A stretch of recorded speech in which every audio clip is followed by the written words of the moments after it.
மாற்றம் வருது, மக்களாட்சி வருது. நல்லாட்சினா எடப்பாடியார் தான். வாக்களிப்பீர் இரட்டை இலையே. இனிமே கண்ணை மூடிட்டு கடலை எண்ணெய் வாங்கலாம். ஏன்னா மந்த்ரா கடலை எண்ணெய் இதயத்தின் தயாரிப்பு. வறுக்க பொரிக்க ஏன் எல்லா சமையலுக்கும் மந்த்ரா தான். மந்த்ரா கடலை எண்ணெய், அபார ருசி, ஆரோக்கியமான உடல் நலம். திமுக எம்ஜிஆர் வளர்த்துருக்கு, எம்ஜிஆர் திமுக வளர்த்துருக்கு. அதை நான் பகிரங்கமாக ஒத்துக்கிட்டு தான் நான் பேசுகிறேன்.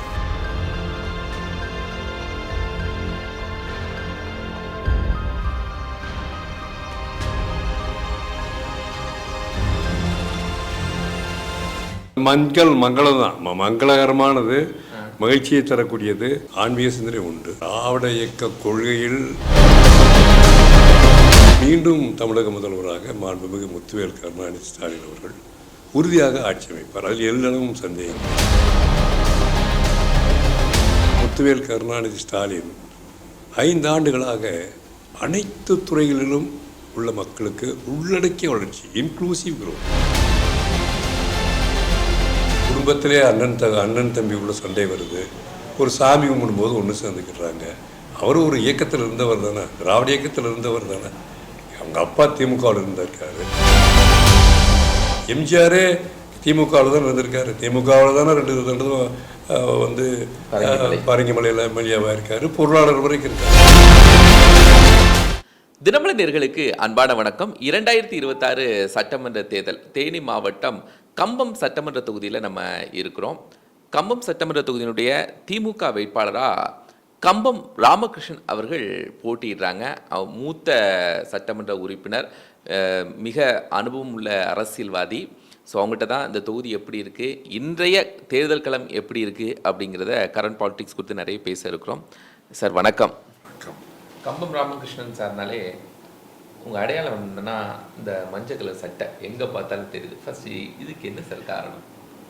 ஒரு அரசியல்னா ஒயிட் அண்ட் ஒயிட்டில் இருப்பாங்க. என் மனைவி ஒரு திருமண நாள் அன்று இந்த சட்டையை அணிய சொன்னார்கள். மிகவும் நன்றாக இருக்கின்றதுன்னு சொன்னார்கள். ஒரு 30 ஆண்டுகளுக்கு முன்பு. அதுவே என்னுடைய அந்த ட்ரெஸ் கோடாக மாறிடுச்சு. அதிலிருந்து மாற்ற முடியல. தலைவரும் ஏற்றுக்கிட்டாங்க, மக்களும் ஏற்றுக்கிட்டாங்க. இது ஒரு அடையாளமாக, முகமாக கம்பம் தொகுதியில் மாத்திரம் இல்லை, தமிழ்நாடே தெரியக்கூடிய முகமாக மாறி இருக்கு. எல்லோ அப்படிங்கிறது ஒரு கலர் தான். ஆமாம், கலர். நீங்கள் எல்லோர்லேயே எத்தனை வெர்ஷன்ஸ் ஆஃப் ஷர்ட்ஸ் வச்சுருக்கீங்க? எல்லோங்கிறதுல ஒரு 2-3 வெர்ஷன்ஸ் இருக்கும். 2-3 வெர்ஷன்ஸ் இருக்கும், அவ்வளோதான். அது மங்களம் தான், மங்களகரமானது, மகிழ்ச்சியை தரக்கூடியது, பார்ப்பவர்களுக்கு ஒரு ரம்மியத்தை ஏற்படுத்தக்கூடியது. அதுவே ஒரு நல்ல ஒரு அடையாளம், நல்ல துவக்கம், நல்ல அறிமுகம், இது நமக்கு ஏற்படுத்தி கொடுக்குது. நல்ல நட்பை ஏற்படுத்தி கொடுக்குது. உங்கள்கிட்ட ஒரு கடவுள் நம்பிக்கை ஸ்ட்ராங்காக இருக்கா சார்? உண்டு சார், ஆன்மீக சிந்தனை உண்டு. நிறைய திருக்கோயில் கம்பத்தில் திருப்பணி செய்து கும்பாபிஷேகம் செஞ்சுருக்கோம் சார். குறிப்பாக கம்பத்தில் காசி விஸ்வநாதர் திருக்கோயில் ஒரு பழமை வாய்ந்த கோயில். சிவனும் விஷ்ணுவும் இருக்கக்கூடிய ஒரே இடத்துல வாசம் செய்யக்கூடிய கோயில். ஒரு 17 வருஷமாக கும்பாபிஷேகம் நடக்காமல் இருந்தது. சட்டமன்றத்தில் பேசுகிறேன், உடம்புக்கு செய்யணும்னு சொன்னேன், அனுமதி கிடச்சிது. வெகு விமரிசையாக பக்த கோடிகள் தாராளமாக நன்கொடை கொடுத்தாங்க. சிறப்பாக இருந்தது. பழமையான கோயில் சிவகாமியம்மன் கோயில் சின்னமனூரில், அது மாதிரி ஞானாம்பிகை கோயில் உத்தமவாயிரத்தில், கம்பத்தில் சுள்ளிவேலப்பர் சுப்பிரமணிய சாமி திருக்கோயில் பழமையான கோயில். அது மாதிரி மல்லிகேஸ்வரர் கோயில், அது மாதிரி ஒரு பழமையான கோயில். இவைகளுக்கெல்லாம் வந்து ஒரு குடமுழுக்கு செய்வதற்குண்டான வாய்ப்பை இந்த அரசு எனக்கு வழங்கியிருக்கின்றது. கடவுள் நம்பிக்கை நிச்சயமான உண்டு சார். எப்படி சார் திராவிட இயக்கத்திலிருந்து, கடவுள் மறுப்பு இயக்கத்திலிருந்து? திராவிட இயக்க கொள்கையில் அன்றைக்குள்ள சூழ்நிலையில் அந்த கொள்கை மூலமாக மக்கள் மத்தியில் திராவிட இயக்கம் கொண்டு செல்லப்பட்டது. அதிலிருந்து பல தலைமுறைகள் மாறி மாறி வர்றாங்க. எங்கள் தலைமுறை வரும்பொழுது திராவிட இயக்க கொள்கையில் மூலமாக இருக்கிறது சமூக நீதி. இப்போ மூலமாக இருக்கிறது சமூக நீதி, மாநில சுயாட்சி, அதுதான் மூலமாக இருக்கிறது. அப்போ ஆரம்பத்தில் துவக்க காலத்தில் அந்த துவங்கும் பொழுது கடவுள் நம்பிக்கை இல்லாமல் இருந்தது, ரொம்ப அதிதீவிரமாக மூட நம்பிக்கை இருந்ததெல்லாம் இருந்தது. இப்போ காலப்போக்கில் இப்போ மக்களுடைய பெரும்பாலானவருடைய சிந்தனை வந்து ஆன்மீகம் தான். எடுத்துக்காட்டாக திராவிட முன்னேற்ற கழக ஆட்சியிலே கூட பாருங்களேன், 4000 கோயிலுக்கு கும்பாபிஷேகம் நடத்திருக்காங்க, 23,000 கோயிலுக்கு திருப்பணிகள் நடந்துக்கிட்டு இருக்கு, எண்ணற்ற திருத்தேர் கொட்டகை போட்டிருக்காங்க, 8,000 ஏக்கர் வந்து நிலத்தை வந்து திருப்பி வாங்கியிருக்காங்க, தங்கத்தேர் செஞ்சுருக்காங்க, வெள்ளித்தேர் செஞ்சுருக்காங்க. அதுக்காக இந்த நம்ம திராவிட முன்னேற்ற கழகம் வந்து கடவுள் நம்பிக்கையில் வெறுப்பாக இருக்குதுன்னு சொல்ல முடியுமா? மக்கள் மனம் புண்படாத வகையில் இந்த ஆட்சி, அதுபோல் இயக்கத்திலே இருக்கின்ற தொண்டர்களோ உறுப்பினர்களோ கடவுள் நம்பிக்கை இருந்தால் அதை அவர்கள் தொடரட்டும். தேவாலயத்தில் ஜெபிக்கட்டும், இப்போ மசூதியில் தொழுகை நடக்கட்டும், இங்கே இந்து கோயிலில் ஆராதனை தொடரட்டும். இதுதான் 2026 தேர்தல் எப்படி இருக்கு களம்? திராவிட முன்னேற்ற கழகம் 200க்கு மேலாக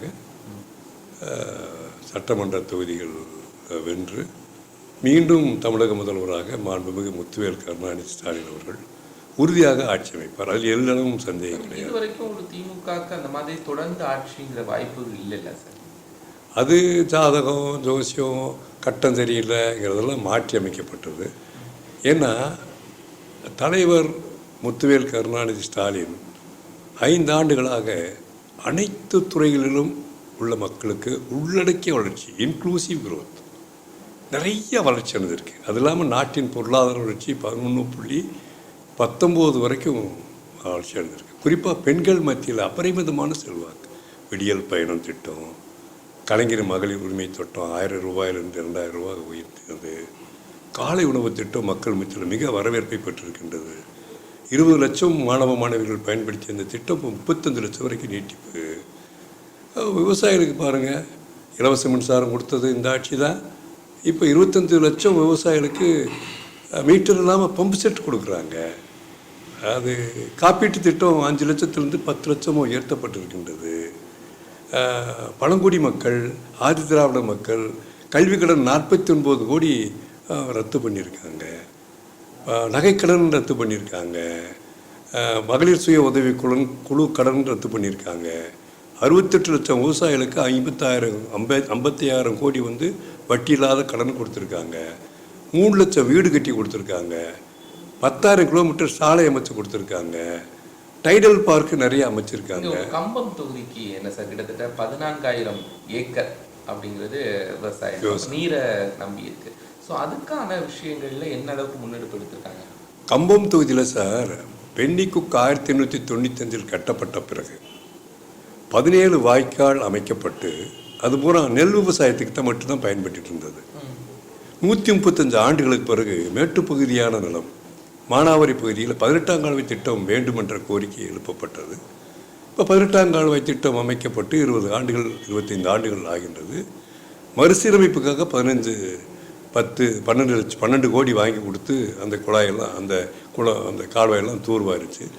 இதனால் 7,500 ஏக்கர் விவசாயம் பாசனம் பெறுது, 44 குளங்கள் நிரப்பப்படுது, 3000 கிணறுகள் வந்து தண்ணீர் ஊறுது, 1981 மெட்ரிக் டன் உணவு உற்பத்தி வருஷத்துக்கு ஆகுது. உத்தமுத்து கால்வாய் தான் பிரதான கால்வாய். அந்த நெல் விவசாயம் 14,000 ஏக்கர் இருக்கு இல்லையா, அந்த பிரதான கால்வாய்க்கு கம்ப்ளீட்டாக புதிய மதங்கள் பொருத்தப்பட்டு கால்வாய் முழுமையாக தூர்வாரப்பட்டு. ஆனால் இன்னும் சில கால்வாய்கள்லாம் தூர்வாராமல் இல்லை. அதனால முழுமையான நிலங்கள் இல்லை. இந்த 14,000 ஏக்கர் நிலப்பரப்பில் 1 சென்ட் கூட விவசாயம் இல்லாத பகுதியே கிடையாது. இனிப்பா 2 போகம் விவசாயம் சார். தித்திப்பான செய்தி, குவிண்டாலுக்கு 3,500 ரூபாய் அறிவிச்சிருக்காங்க நெல்லுக்கு. இந்தியாவில் எந்த மாநிலத்திலையும் கிடையாது. கரும்புக்கு குவிண்டாலுக்கு 4,500 ரூபா அறிவிச்சிருக்காங்க. எந்த மாநிலத்திலுமே கிடையாது. வாரி வாரி கொடுத்துருக்காங்க. விவசாயிகள் சரி, கல்வி சரி, மருத்துவம் சரி, குறிப்பாக கல்வி, மருத்துவம், குடிநீர், ஆன்மீகம். வறட்சியான காலத்தில் இங்கே குடிநீருக்கு முழுமையான வசதி இருக்கா கம்பம்? நிச்சயமாக உண்டு சார். இப்போ கோம்பை பண்ணைப்புறம் தேவாரத்தில் குடிநீர் பற்றாக்குறை இருந்தது.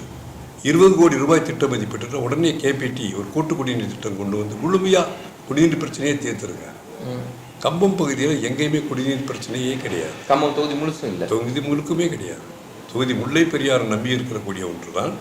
இருந்தாலும் அந்த வருடத்திற்கு 2 போகம் விளைவிக்கின்ற காரணத்தினாலும் மழை ஓரளவுக்கு பொழிகின்ற காரணத்தினாலும் நிலத்தின் நீர் மேம்பட்டிருக்கின்றது. எங்கே போட்டாலும் ஆழ்துளைகள் அமைக்கப்படலாம். அந்த மாதிரி ஒரு விசேஷமான ஒரு பகுதி. எதிர்காலத்தில் வந்து உற்பத்தி செய்யக்கூடிய நெல்லை ஒரு நவீன அரிசி ஆலை வேண்டும் என்ற கோரிக்கை அரசிடம் வைக்கப்பட்டு முதலமைச்சரும் அறிவிப்பாக செய்தார்.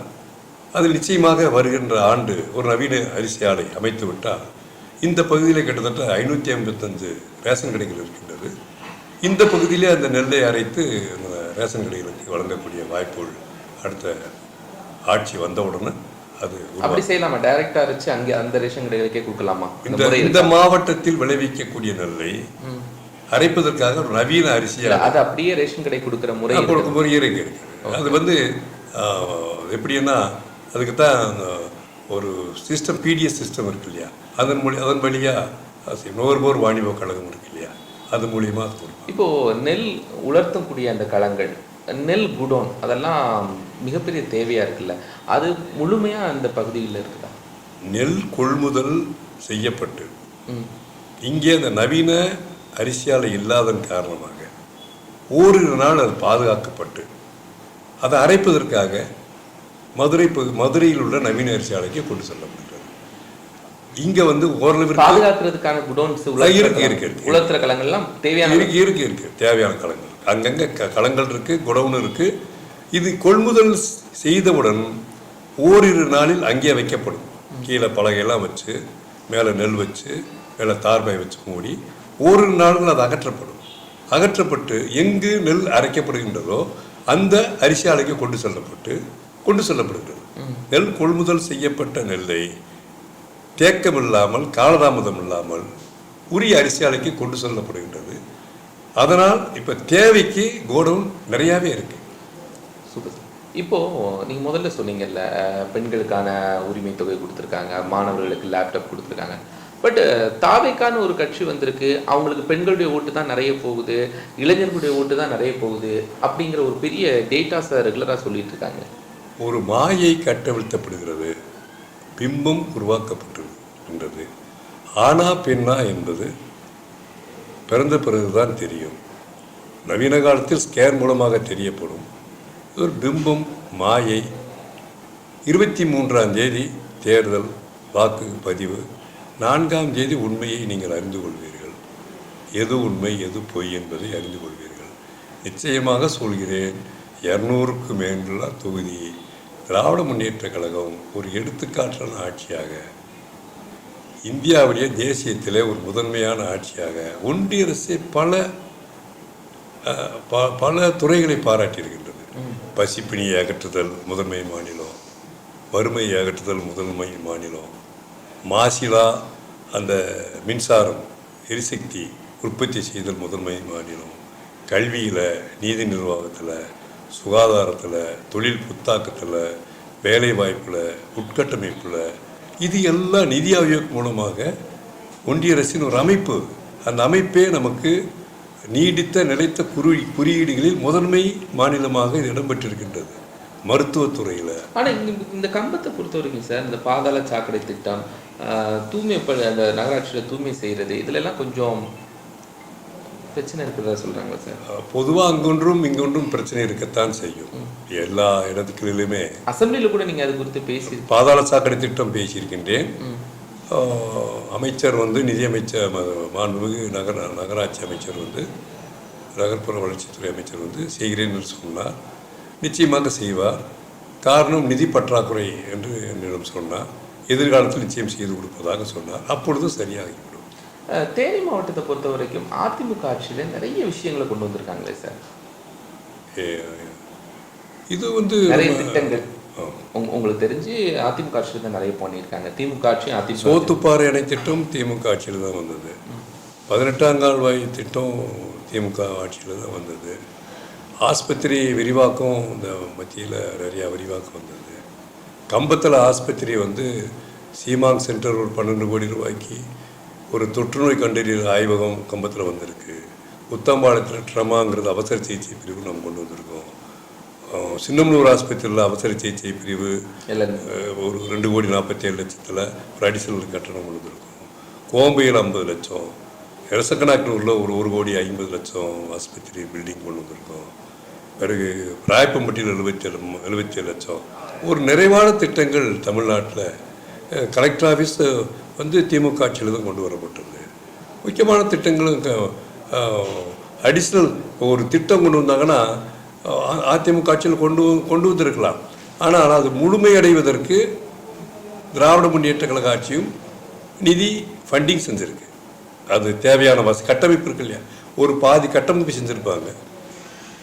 முழுமையான கட்டமைப்பாகிறதுக்கு உண்டான ஃபண்டிங்கும் நிதியும் அது அறகுறையாக உடனே அதிமுக ஆட்சியில் தொடங்கப்பட்டதே என்பதற்காக அதில் குறை நிறுத்தப்படவில்லை, அதில் முழுமையாக செஞ்சுருக்காங்க. சார், நீங்கள் காலம் ஃபுல்லும் திமுக யார் கூட எல்லாம் இங்கே சண்டை வச்சுட்டு இருந்தீங்களோ, அது தங்க தமிழ்ச்செல்வனாக இருக்கட்டும், அடுத்து ஓ பன்னீர்செல்வமாக இருக்கட்டும், அவங்க எல்லாம் இப்போது திமுகவில் மிக பலம் பொருந்தியவர்களாக மாறி இருக்காங்க. குடும்பத்திலே அண்ணன் தம்பி உள்ள சண்டை வருது. ஒரு சாமி கும்பிடும்போது ஒன்று சேர்ந்துக்கிடுறாங்க. அவரும் ஒரு இயக்கத்தில் இருந்தவர் தானே, திராவிட இயக்கத்தில் இருந்தவர் தானே. அவங்க அப்பா திமுகவில் இருந்திருக்காரு, அவங்க அப்பா தங்கத்தமிழ்ச்சோடைய அப்பா திமுகவில் இருந்திருக்காரு. திமுகவில் தான் அந்த பிளட் அவர்கிட்ட இருந்திருக்கும். அவர் எங்கே வேற எங்கேயும் போகலையே, பிஜேபிக்கு போகலையே. பிஜேபிக்கு போனாலோ தாவேக்கோ போனாலே அவர் நீங்கள் சொல்கிற வருத்தம் படலாம். திமுகவுக்கு தானே வந்திருக்காரு. எம்ஜிஆரே திமுகவில் தான் இருந்திருக்காரு. திமுகவில் தானே ரெண்டு வந்து பரங்கிமலையில் எம்எல்ஏவாக இருக்கார், பொருளாளர் வரைக்கும் இருக்கார். திமுக எம்ஜிஆர் வளர்த்துருக்கு, எம்ஜிஆர் திமுக வளர்த்துருக்காரு. அதை நான் பகிரங்கமாக ஒத்துக்கிட்டு தான் நான் பேசுகிறேன். அதனால் இது அண்ணன் தம்பி சண்டைக்குள்ளே வந்திருக்காங்க, நிறையா சேர்ந்துருக்காங்க. வந்தவரெல்லாம் நிறையா நம்ம தலைவர் முக்கியத்துவம் கொடுத்துருக்காரு. இது ஒரு பெரிய இஷ்யூ இல்லை. ஓபிஎஸ் உள்ளே வந்தது திமுக கட்சியினரை எப்படி பார்க்குறீங்க? நல்ல வரவேற்பு. ஆல்ரெடி இங்கே ஒரு ஹெவி வெயிட் லீடர்ஸ் எல்லாம் இருக்கிறாங்க. இன்னொரு லீடர் வந்தது மற்றவங்களுக்கான வாய்ப்புகளில் இந்த மாதிரி அமைதியானவர், பண்பானவர், சகித்து கொண்டு ஒரு சமாதானமாக செல்லக்கூடியவர், யார் மீதும் வெறுப்பு காட்ட மாட்டார். பொதுவாக இந்த பகுதியில் ஒரு நல்ல பெயர் உண்டு. அதனால் யாருமே அவர் வந்ததை வரவேற்கிறாங்க. பொதுமக்களும் வரவேற்கிறாங்க, இயக்கத்தோழரும் வரவேற்கிறாங்க. நல்ல வரவேற்பு அவருக்கு இருக்கின்றது, ஒன்றும் மாற்று கருத்து இல்லை. நல்ல வரவேற்பு இருக்கின்றது. இந்த பகுதியில் உண்மையாகவே கம்பம் ராமகிருஷ்ணன் சார் அப்படின்னாலே நல்ல ஒரு விவசாயத்தின் மீது ஆர்வம் உள்ள மனிதர் அப்படிங்கிறாங்கல்ல. உங்களுக்கு அப்படி ஒரு விவசாயத்தின் மீதான பற்று ஏற்பட? தென்னை விவசாயம் நல்லா பண்ணியிருக்கேன், பருத்தி விவசாயம் பண்ணியிருக்கேன். விவசாயம் மீது அக்கறை கொண்டவன். நான் வந்த பிறகு இங்கே விவசாயிகளுக்காக ஒரு 187 மின்மாற்றிகள் வாங்கி கொடுத்துருக்கேன். முல்லை பெரியாறு அணை உரிமை பிரச்சனைக்காக இந்த பகுதி மக்களின் கோரிக்கை ஏற்று சட்டமன்றத்திலே கொஞ்சம் விரிவாக விளக்கமாக பேசி மாண்புமிகு தமிழக முதலமைச்சராக இருந்தாலும் கலைஞர் அவர்கள் பாராட்டி பேசியிருக்காரு. தம்பி ராமகிருஷ்ணனுடைய பேச்சு எனக்கும் பொருந்தும், சட்டமன்ற உறுப்பினர்களுக்கும் பொருந்தும், ஏன் நாட்டுக்கே பொருந்தும் என்ற அந்த பாராட்டு புகழுரை பெற்றவன். அது ஒன்றே போதும். விவசாயிகளுக்கு இந்த பகுதிக்கு தேவை முல்லை பெரியாறு தான். முல்லை பெரியாறு உரிமை ஒரு கட்டத்தில் வந்து ஒரு கேள்விக்குறியாக சூழ்நிலை 2011 வந்தது. தென் மாவட்ட மக்கள் கொந்தளித்து நின்றார்கள். இந்த பகுதி மக்களும் பெரிய போராட்டத்தை நடத்தினார்கள். அப்பொழுது நானும் பல கூட்டங்களில் பேசினேன், உண்ணாவிரதம் இருந்தேன். என்னுடைய எஸ்டேட்டில் கூட குழாய்கள் வெட்டப்பட்டது, செடிகள் வெட்டப்பட்டது, பெட்ரோல் பங்க் கூட தாக்கப்பட்டது. சட்டமன்றத்தில் கொஞ்சம் விளக்கமாக பேசினேன், தலைவர் பாராட்டினார். ஆக அந்த உரிமையை மீட்டெடுக்க வேண்டும் என்பதற்காக இப்பயும் 152 அடி தண்ணீர் தேக்குகின்ற பொழுது இன்னும் பாசன வசதி அதிகமான நிலங்கள் பாசன வசதி பெறும். அதற்குண்டான முயற்சி மாண்புமிகு தமிழக முதலமைச்சர் எடுத்துக்கொண்டிருக்கின்றார். பேபி அணையை வலிமைப்படுத்திவிட்டால் உச்சநீதிமன்ற தீர்ப்பு அந்த 152 அடி தேக்கலாம். 2 தடவை உச்சநீதிமன்ற தீர்ப்பு கொடுத்துருக்கு. இது வந்து ஒரு பிராந்திய அரசியல், அதுதான் இப்போ ஒரு முட்டுக்கட்டையாக இருக்கும் ஒழிய வேறு ஒன்றும் கிடையாது. இரு முதலமைச்சர்களும் நல்ல நட்போடு இருக்காங்க. ரொம்ப முக்கியமான ஒரு தேர்தல் நேரத்தில் எங்களோடு சந்தித்து பதில் சொன்னீங்க. ரொம்ப மகிழ்ச்சி. நன்றி.